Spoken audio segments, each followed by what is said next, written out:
दर्शकों, इस वक्त हमारे समक्ष है नीतिका फार्मास्यूटिकल स्पेशलिटीज के CMD Ravleen Singh Khurana sir. Sir Khurana sahab, हमारे चैनल में आपका स्वागत है।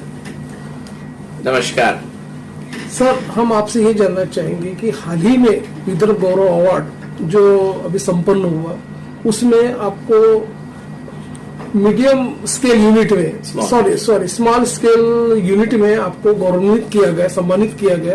तो आप ये जो अचीवमेंट्स आपको जो मिला हुआ है, तो आप उस संदर्भ में बताइए कि किस तरह से आपको ये गौरव अवार्ड दिया गया, थोड़ा उस बारे में बताइए आप। पहले तो धन्यवाद आप लोगों का आके मेरा इंटरव्यू लेने के लिए। ये जो विदर्भ गौरव अवार्ड हमें मिला है, ये हमारे जो 300 एम्प्लॉइज हैं उनके बिहाफ पे मैंने लिया है। तो हमारी टीम बहुत स्ट्रांग है और उन्होंने काफी अलग अलग पहलुओं पे, अलग अलग फील्ड जो हमारे फार्मा में होते हैं, में अच्छा काम किया और उसकी वजह से हमारे को अवार्ड आज मिल सका है। हमें नरेंद्र मोदी हमारे प्रधानमंत्री जी से भी पूरे इंडिया का बेस्ट एमएसएमई अवार्ड 2016 में मिल चुका है। तो वो अवार्ड मिलने के बाद और भी बहुत सारे अवार्ड हमें मिले हैं, जैसे पूरे इंडिया में बेस्ट फार्मा एमएसएमई का अवार्ड एक्सिस बैंक की सीईओ ने हमारे को दिया था, पर वो सब ओल्ड नीतिका में था। और फिर कुछ दिक्कतें आई, कुछ प्रॉब्लम्स आई हमारे इसमें बिजनेस में, जिससे हमारे को फिर से शुरुआत करनी पड़ी।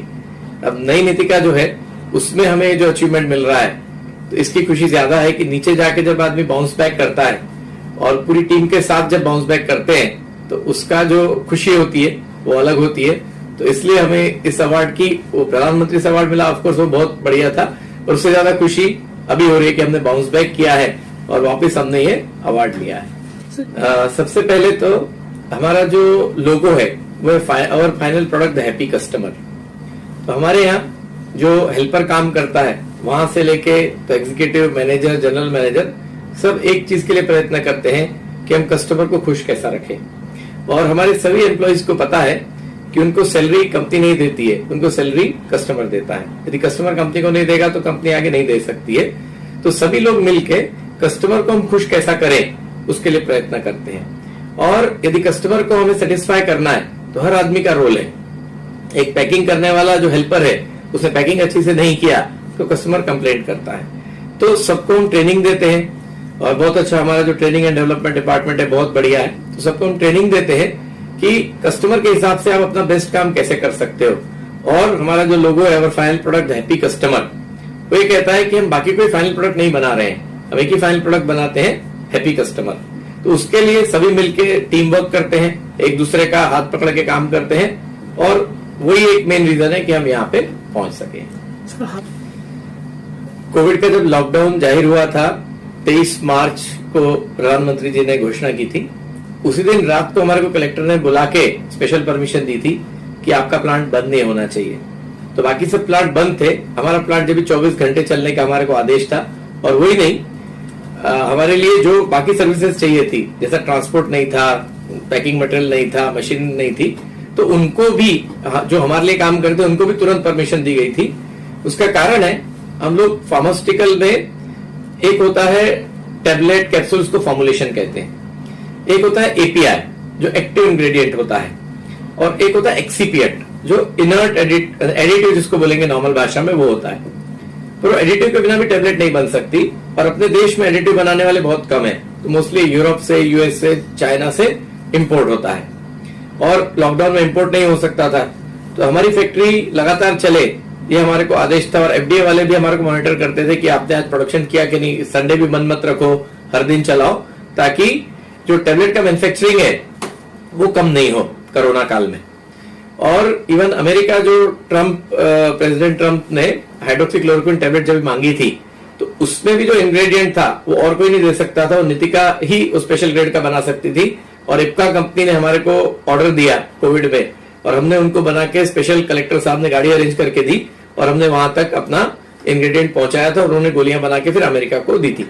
तो कहने का मतलब है, हमारा जो इंग्रेडिएंट है ये भले लगता नमक जैसा है, पर इसके बिना, जैसे खाना नहीं बन सकता नमक के बिना, वैसे इसके बिना गोलियां नहीं बन सकती हैं। तो ये इंग्रेडिएंट बनना कोविड में जरूरी था, तो गवर्नमेंट ने हमारे को सपोर्ट किया और हम 24 घंटा चले। और उससे भी, और हमारी टीम जो है उन्होंने भी काफी हिम्मत और साहस का सबूत दिया कि कई बार वो बेचारे आते थे तो पुलिस उनको डंडा मारती थी कि उनको तो नहीं मालूम ना कि जाना है शुरुआत में। फिर उनको परमिशन दिलाई, उन्होंने पुलिस को बताया भाई देखो हमारे को स्पेशल परमिशन है। तो ऐसा करके हमारी टीम के लोग भी और घर वाले भी बोलते थे भैया आप बाहर जा रहे हो कोविड में, पता नहीं हमारे को आप बाहर से क्या लेके आओगे। वो सबके बावजूद टीम ने मेहनत से काम किया और हमने कोविड के टाइम पे सभी फार्मा कंपनियों को हमारा प्रोडक्ट जाता है, एक्सपोर्ट में भी जाता है। एक्सपोर्ट तो बनता है जब भी, पर देश की सभी कंपनियों को इंपोर्ट बनता तो हमारा ही माल जा रहा था और उनका प्रोडक्शन हमने चालू रखने में उनकी मदद की। उसकी वजह से भी हमारी ग्रोथ अच्छी हुई। 90 देशों में एक्सपोर्ट होता है।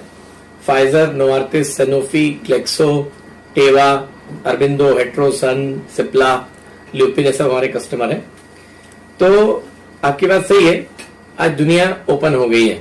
पहले जैसे आपको एक्सपोर्ट करना इंपोर्ट करना दिक्कत था, अभी वो दिक्कत नहीं रही है। हम चाइना को भी एक्सपोर्ट करते हैं और चाइना में भी हमने हमारा प्रोडक्ट का ड्रग मास्टर फाइल रजिस्टर किया है। बहुत कम कंपनी है इंडिया से जो चाइना एक्सपोर्ट करती है और हमारा चाइना में भी एक्सपोर्ट होता है। तो यदि आपकी क्वालिटी अच्छी है और आपका दाम अच्छा है तो दुनिया आपके लिए मार्केट है। तो आज हमारा प्रोडक्ट अमेरिका में भी जाता है और आपको जान के खुशी होगी कि आपके नागपुर की जो कंपनी है ये दुनिया की दूसरी और एशिया की पहली कंपनी थी इसने अमेरिका में 2005 में ड्रग मास्टर फाइल, ये मैग्नीशियम स्टेट जो हमारा प्रोडक्ट है उसके लिए फाइल किया था। और उसके बाद से तो भगवान की दया से हमारे को काफी प्रगति मिली क्योंकि हम एशिया की पहली कंपनी थे बनाने वाले। तो अभी भी हम जो भी प्रोडक्ट बनाते हैं उसका पूरे दुनिया में डिमांड है और हमारा काफी एक्सपोर्ट भी होता है प्रोडक्ट। और इंडिया में भी कई प्रोडक्ट इंपोर्ट होते थे जिसको हम सब्स्टिट्यूट बनाते हैं ताकि देश में इंपोर्ट कम हो सके। तो हमारा फोकस ही होता है कि जो एक्सपोर्ट हो सके या फिर इंपोर्ट हो रहा है उसको हम रोक सके। वो प्रोडक्ट्स पे हम R&D करते हैं। हमारा R&D बहुत स्ट्रांग है और हमारी जो R&D लैब है वो गवर्नमेंट ऑफ इंडिया से अप्रूव्ड है एक्सिपिएंट कैटेगरी में। और हमारे 200-250 प्रोडक्ट्स हैं। सभी प्रोडक्ट हमने खुद R&D करके ही डेवलप किए, हमने कभी टेक्नोलॉजी खरीदी नहीं है। तो हमारी टेक्नोलॉजी जो स्ट्रांग है, हमारा टीम वर्क अच्छा है और हमारा मार्केट 90 देशों में है। तो इसकी वजह से हमारे को मतलब दुनिया में कंपटीशन का कोई ऐसा दिक्कत नहीं समझ आती। और हम चाइना में भी एक्सपोर्ट कर रहे हैं। जो चाइना में एक्सपोर्ट कर सकता है वो दुनिया में कहीं भी अच्छा काम कर सकता है। आपका क्वेश्चन बहुत अच्छा है। जब ये वैक्सीन बनाने का बात चल रहा था तो जो उसके इंग्रेडिएंट्स होते हैं, अगेन इनएक्टिव इंग्रेडिएंट, वो इंडिया में नहीं बनते हैं और अमेरिका ने उस पर बंदी लगा दी थी। तो इससे इंडिया का प्रोग्राम रुक भी गया था। फिर बाद में मोदी जी ने बात करके और उसका इंपोर्ट करवाया। और जो भारत बायोटेक कंपनी है उसने हमारे को भी अप्रोच किया था कि आप ये प्रोडक्ट बना के दो। पर वो प्रोडक्ट बनाना हमारे लिए मतलब आसान इंडिया में कोई नहीं बनाता है।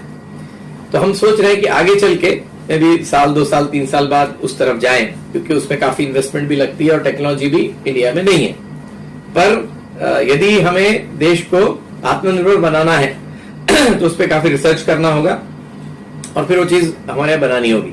तो हमारा एम है कि अभी नहीं पर अगले 2-3-4 सालों में हम उस तरफ जाएं और वो प्रोडक्ट भी हम इंडिया में बनाएं। पर अभी कुछ कहना मतलब गलत होगा, बट कोशिश हमारी है कि हम कर सकें। हमारी कंपनी पहले अभी से काफी बड़े साइज की थी और बहुत अच्छा काम उसका होता था। और फिर 16 में जो हमारा एक एक्सीडेंट हुआ था उस पर हम नीचे आए और हमारी असेट्स पूरी खत्म हो गई थी उसमें। तो उस वजह से हमारा जो साइज होता है वो असेट्स के हिसाब से होता है। तो असेट बहुत कम होने की वजह से हम स्मॉल स्केल में आ गए हैं। पर हम स्मॉल स्केल में ज्यादा दिन नहीं रहेंगे और ये साल से ही हम मीडियम में आ जाएंगे। तो आगे चल के मीडियम और फिर लार्ज का भी हमारे को जाने का सपना है। और हमारी टीम जो है वो भी बहुत एम्बिशियस है और सबका यही है कि हम वापस पहले से और अच्छी जगह पे। पहले हम बेस्ट एक्सिपिएंट कंपनी इंडिया की कहलाते थे, हमें बहुत सारे अवार्ड भी मिले थे। तो अभी वापस हमारे को उसके लिए हमारा सतत यही प्रयत्न है कि टेक्नोलॉजी हम अपग्रेड करते रहें। R&D हमारा अच्छा होता रहे क्योंकि फील्ड में R&D का बहुत बड़ा महत्व होता है। तो आप जितना अच्छा R&D करोगे उतना अच्छा आपका प्रोडक्ट डेवलप होगा। तो हम यही कोशिश करते हैं। अभी बीच में हमारा R&D भी कम हो गया था, अभी वापस हमने R&D अच्छी से चालू किया है। तो यदि हम एक लेवल का R&D करेंगे तो निश्चय ही हम धीरे धीरे इंडिया की नंबर 1 फिर से जहां हम थे और फिर दुनिया के नंबर 1 कंपनी बनने का प्रयत्न हमारा चालू रहे। मैं लघु उद्योग भारती नागपुर का भी अध्यक्ष हूँ। तो लघु उद्योग भारती में करीब हम 200 सदस्य हैं और हम लोग सभी आपस में मिलते रहते हैं और यही कोशिश होती है कि उनको भी हम मोटिवेट करें ताकि वो भी इंस्पिरेशन से आगे बढ़े।